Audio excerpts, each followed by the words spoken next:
नमस्कार दोस्तों, मैं हूं आपका दोस्त के बी। तो आज की इस वीडियो में हम 18 जुलाई को हमारे देश में जो राष्ट्रपति का चुनाव होने वाला है, उस चुनाव की प्रक्रिया किस प्रकार की होती है, उसी के बारे में हम लोग डिटेल में यहाँ पर समझेंगे। आप सभी को पता होगा कि इस साल के लिए हमारे जो दो राष्ट्रपति पद के उम्मीदवार हैं, उसमें से सत्तारूढ़ दल की तरफ से द्रौपदी मुर्मू जी हैं। वहीं पर अगर हम लोग विपक्ष की बात करते हैं तो यशवंत सिन्हा जी हमारे यहाँ पर कैंडिडेट हैं। तो शुरुआत में हम लोग थोड़ा सा बेसिक जानेंगे राष्ट्रपति के चुनाव के बारे में, और उसके बाद आनुपातिक प्रतिनिधित्व और एकल संक्रमणीय मत प्रणाली क्या होती है, इसको हम लोग लास्ट में डिटेल में यहाँ पर समझेंगे। तो चलिए अब इस वीडियो की हम शुरुआत करते हैं। राष्ट्रपति जी के चुनाव की अगर हम लोग बात करें तो आपको पहले ये ध्यान रखना है कि हमारे देश में जो राष्ट्रपति होता है वो आपके अप्रत्यक्ष तरीके से चुना जाता है। यानी कि राष्ट्रपति का जो चुनाव होता है उसमें भारत के नागरिक वोट नहीं करते हैं, इनके लिए एक इलेक्टोरल कॉलेज होता है। तो कौन देता है राष्ट्रपति के चुनाव में वोट? तो आपके लोकसभा, राज्यसभा, इन दोनों में जितने आपके निर्वाचित सदस्य हैं, इसके अलावा हमारे जितने भी राज्य की विधानसभाएं हैं, उन विधानसभाओं के निर्वाचित सदस्य, और आपके वह केंद्र शासित प्रदेश जिसमें आपकी विधानसभा है, वहाँ के निर्वाचित सदस्य इसमें वोट देते हैं। तो ये आपको ध्यान रखना है कि भारत के राष्ट्रपति का जो चुनाव है यह एक इनडायरेक्ट इलेक्शन होता है।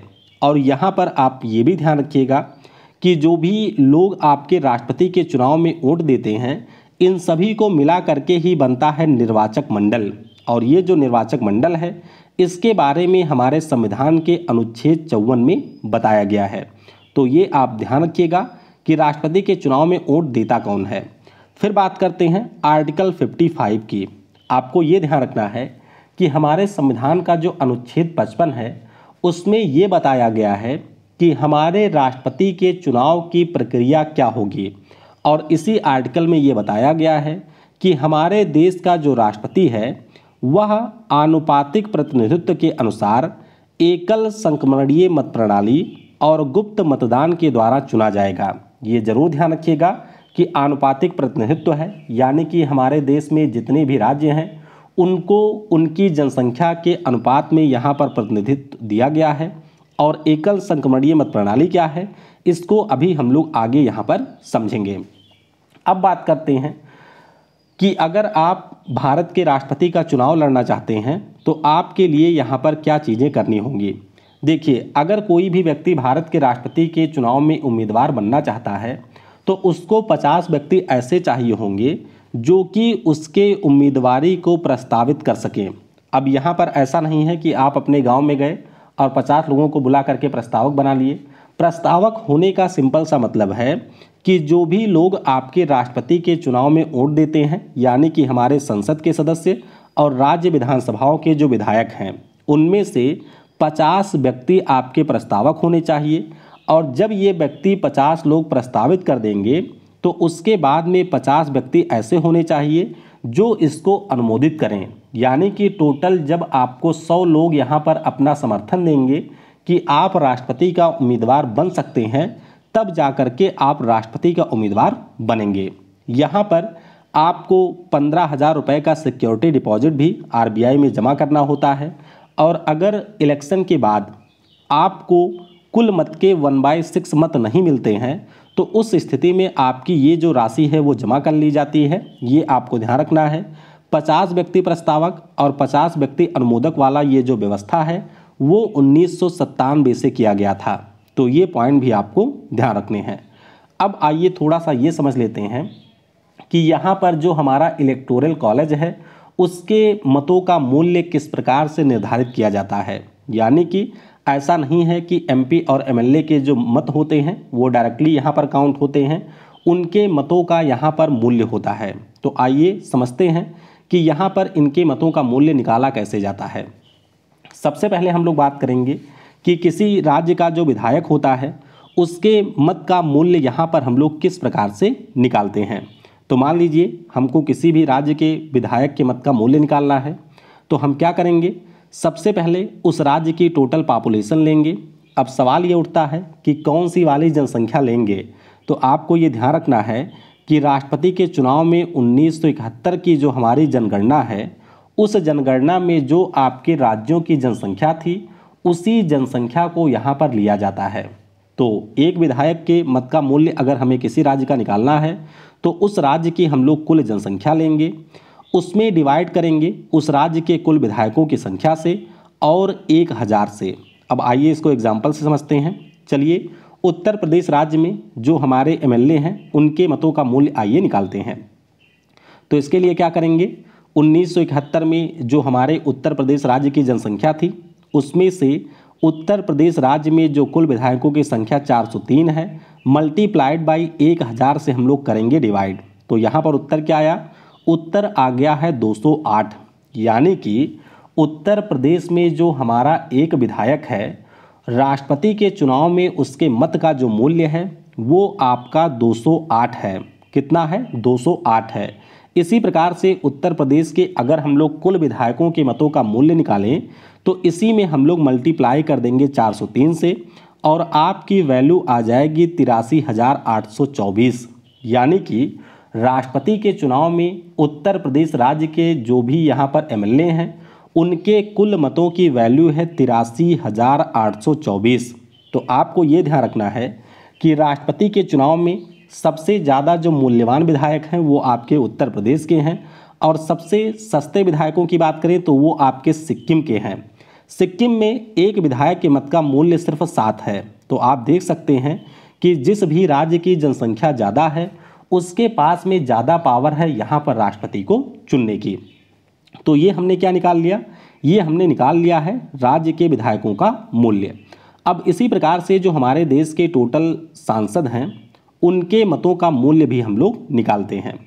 तो एक सांसद के मत का मूल्य अगर हमें निकालना है तो हम क्या करेंगे, इसमें हम लोग जो भी हमारे राज्यों के कुल विधायकों के मतों का मूल्य आया है, जैसे अभी मैंने आपको दिखाया कि उत्तर प्रदेश का 83,000 से कुछ ज़्यादा था, इसी प्रकार से जितने भी राज्य और यूटी हमारे हैं वहाँ के जो भी हमारे विधायक हैं उनके मतों का हम लोग मूल्य निकालेंगे और इसमें हम लोग कुल सांसद की संख्या से कर देंगे डिवाइड। तो क्या हो जाएगा, देखिए राज्यों के अगर हम लोग कुल विधायकों के मतों का मूल्य निकालते हैं तो ये आपका आता है 5,49,495। अब इसमें डिवाइड किससे करेंगे, कुल सांसदों की संख्या की। तो इस साल ये संख्या कितनी है, 543 हमारे लोकसभा में है, राज्यसभा में 233 है, यानी कि टोटल संख्या है 776। और जब इसको हम लोग डिवाइड करते हैं तो ये वैल्यू लगभग आती है 708। इसका सिंपल सा मतलब हुआ कि अगर हम लोग राष्ट्रपति के चुनाव की बात करते हैं तो एक जो हमारा एमपी होता है उसकी वैल्यू कहीं ज़्यादा होती है आपके एक एमएलए से। आप देख सकते हैं कि उत्तर प्रदेश का जो एमएलए है उसके मत की वैल्यू केवल 208 थी, जबकि अगर हम लोग एक सांसद के मत की मूल्य की बात करें तो ये आपकी होती है 708। इसी प्रकार से अगर हम लोग कुल सांसदों के मतों का मूल्य निकालते हैं तो ये वैल्यू आती है 5,49,408। तो ये आपको ध्यान रखना है कि सांसदों के मतों का जो मूल्य होता है वो हम लोग सभी राज्यों के कुल विधायकों के मतों का मूल्य डिवाइड करते हैं सांसद की संख्या से। अब हमारे पास में यहाँ पर जो सांसद हैं और जो आपके एमएलए हैं उनके मतों का मूल्य आ चुका है और इसे जब आप लोग ऐड करेंगे तो ये संख्या होती है 10,98,903। अब मान लीजिए किसी भी व्यक्ति को राष्ट्रपति बनना है तो उसको इसके 50% + 1 वोट को हासिल करना जरूरी है। यानी कि मान लीजिए यहाँ पर जो टोटल आपके एमपी और एमएलए हैं वो जाकर के वोट देते हैं, उसके बाद में जितने भी वैलिड मत हैं, मान लीजिए किसी का यहाँ पर इनवैलिड हो गया तो जितने भी वैलिड मत यहाँ पर पड़े हैं उसमें हम लोग डिवाइड करेंगे 2 से और उसमें ऐड कर देंगे 1। फॉर एग्जाम्पल अगर मान लीजिए सारे मत हमारे वैध हैं, सारे लोगों ने यहाँ पर वोट दिया, 2 से डिवाइड करेंगे +1 आना चाहिए, तो आपकी जो राष्ट्रपति चुने जाएंगे उनको इतने वोट कम से कम मिलने चाहिए। मतलब कि 5,49,452 वोट जिस व्यक्ति को मिल जाएंगे वह व्यक्ति बन जाएगा भारत का राष्ट्रपति। तो ये तो मैंने आपको सिर्फ बेसिक चीज़ें बताई हैं। अब आइए थोड़ा सा ये हम लोग समझते हैं कि किस प्रकार से आपके राष्ट्रपति के चुनाव प्रक्रिया में जो हमारे सांसद और विधायक होते हैं वो आपके वोट देते हैं। तो ये हमारी एग्जैक्ट वाली वैल्यू थी। अब इसको हम लोग थोड़ा सा साइड में रखेंगे और आते हैं अपने नए वाले वैल्यू पर। मान लेते हैं कि हमारे देश में जो राष्ट्रपति का चुनाव होने वाला है उसमें जो आपके टोटल मत की वैल्यू है वो 100 है। हालांकि ये 10 लाख के ऊपर है, लेकिन हमें थोड़ा सा समझना है तो हम इसको मान लेते हैं 100 है। अब मान लेते हैं कोई हमारा मतदाता है, यानी कि कोई हमारा एमपी और एमएलए है। ये आप देख सकते हैं, ये आपके किसी भी राज्य का एमपी हो सकता है या फिर किसी राज्य का एमएलए हो सकता है। अब ये पहुंच गया आपके राष्ट्रपति के चुनाव में वोट देने के लिए। अब आपको ये भी ध्यान रखना है कि राष्ट्रपति के चुनाव में ईवीएम का यूज नहीं होता है। राष्ट्रपति के चुनाव में आपको दिया जाता है बैलेट पेपर। तो ये देखिए, मान लेते हैं कि हमारे राष्ट्रपति पद के लिए टोटल 4 उम्मीदवार आ गए हैं। इसमें से एक कल्लू हैं, एक आपके चुन्नू हैं, एक हमारे मुन्नू हैं और एक आपके हैं पप्पू। अब ये जो हमारे एमपी साहब जाएंगे या एमएलए साहब जाएंगे तो ऐसा नहीं है कि ये जा करके किसी एक को वोट दे देंगे और वोट दे करके चले आएंगे। यहाँ पर आपको अपना पसंद तय करना होता है, यानी कि पहले नंबर पर आप किसे राष्ट्रपति के रूप में देखना चाहते हैं, दूसरे नंबर पर किसे देखना चाहते हैं, तीसरे पर किसे देखना चाहते हैं या चौथे पर किसे देखना चाहते हैं। तो ये जो हमारे एमपी साहब हैं ये पहुँचेंगे और ये बताएंगे कि हमारी जो पहली पसंद है वो आपके पप्पू हैं। कौन है? पप्पू हमारी पहली पसंद है, चुन्नू जो हैं वो हमारी दूसरी पसंद है, उसी प्रकार से जो कल्लू हैं ये हमारी तीसरी पसंद है और चौथी पसंद हमारे हैं मुन्नू। अब यहाँ पर आपको ये भी ध्यान रखना है कि किसी भी एमपी या एमएलए के लिए ये ज़रूरी नहीं है कि वह इस प्रकार से अपनी प्रेफरेंस दे, मतलब उसको ये सुविधा दी जाती है कि वो इस प्रकार से प्रेफरेंस दे, लेकिन उसके लिए ये ज़रूरी नहीं है कि इस प्रकार से वो अपनी प्रेफरेंस दे।